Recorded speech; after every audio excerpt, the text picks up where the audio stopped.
আপনারা যদি আমাদেরকে পতন করার হুমকি দেন তাহলে বিরোধী দলের অবস্থান থেকে আপনাদেরকে পতন ঘটানো হবে ইনশাআল্লাহ। আমাদেরকে যদি কেউ হুমকি ধামকি দিয়ে মনে করে সরকার পতন করবে, আপনি খালি হুকুম দিবেন, ইনশাআল্লাহ বিগত দিনে আপনার নির্দেশপ্রাপ্ত হয়ে আমরা যেভাবে রাজপথে অবস্থান করে জনগণের ভোটের অধিকার প্রতিষ্ঠা করার জন্য আন্দোলন সংগ্রাম করেছি, একইভাবে খুনি হাসিনাকে পতন করার জন্য আমরা যেভাবে আন্দোলন সংগ্রাম করেছি, আমাদেরকে যদি হুমকি দেওয়া হয় তাহলে সম্মানিত বিরোধী দলের প্রতি সম্মান রেখেই বলছি, আপনারা যদি আমাদেরকে পতন করার হুমকি দেন তাহলে বিরোধী দলের অবস্থান থেকে আপনাদেরকে পতন ঘটানো হবে ইনশাআল্লাহ। 17 দিনের মধ্যে নাকি বিএনপি নির্বাচিত সরকারকে তারা ক্ষমতা থেকে হটাবে। আমাদের মাননীয় বিরোধী দলের নেতা তিনিও খুব সুন্দর বক্তব্য রাখলেন, কিন্তু পরের 2 দিনই আমরা দেখলাম যে এই 2 দিন সংসদ চলেনি, যে তাদের নেতৃবৃন্দ বিভিন্ন জায়গায় নানা ধরনের কথা বলেছে এবং এক প্রকার জনগণকে উস্কানি দিয়েছে। এমনও কথা বলা হয়েছে যে 17 দিনের মধ্যে নাকি বিএনপি নির্বাচিত সরকারকে তারা ক্ষমতা থেকে হটাবে।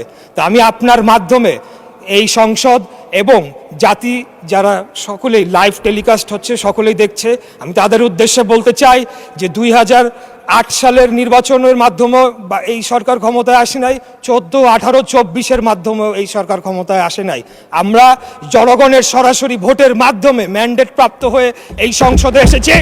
আমাদেরকে যদি কেউ হুমকি ধামকি দিয়ে মনে করে সরকার পতন করবে, আমি আপনার মাধ্যমে মাননীয় সংসদ নেতার উদ্দেশ্যে বলতে চাই, আপনি খালি হুকুম দিবেন, ইনশাআল্লাহ বিগত দিনে আপনার নির্দেশপ্রাপ্ত হয়ে আমরা যেভাবে রাজপথে অবস্থান করে জনগণের ভোটের অধিকার প্রতিষ্ঠা করার জন্য আন্দোলন সংগ্রাম করেছি, একইভাবে খুনি হাসিনাকে পতন করার জন্য আমরা যেভাবে আন্দোলন সংগ্রাম করেছি, আমাদেরকে যদি হুমকি দেওয়া হয় তাহলে সম্মানিত বিরোধী দলের প্রতি সম্মান রেখেই বলছি, আপনারা যদি আমাদেরকে পতন করার হুমকি দেন তাহলে বিরোধী দলের অবস্থান থেকে আপনাদেরকে পতন ঘটানো হবে ইনশাআল্লাহ।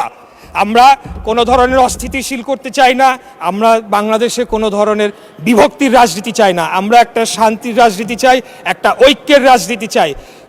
আমরা যদি বিগত 24 সালে যারা শহীদ হয়েছেন তাদের প্রতি যদি আমরা সম্মান প্রদর্শন করতে চাই তাহলে আমাদেরকে একে অপরের প্রতি সম্মান প্রদর্শন করতে হবে এবং সকলে মিলেমিশেই আগামী দিনে বাংলাদেশকে পরিচালনা করতে হবে।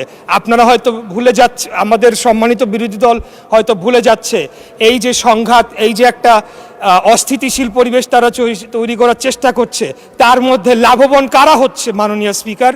তার মাধ্যমে লাভবান একমাত্র ফ্যাসিবাদের যারা দোসর, যারা পলাতক রয়েছে তারাই লাভবান হবে। আর তারা যদি আবার কোনোভাবে বাংলাদেশে ফেরত আসে তাহলে কি অবস্থা করবে যারা তাদের বিরুদ্ধে আন্দোলন করেছে, লড়াই করেছে, সেটা আমি আপনার মাধ্যমে আমি প্রশ্ন রাখতে চাই।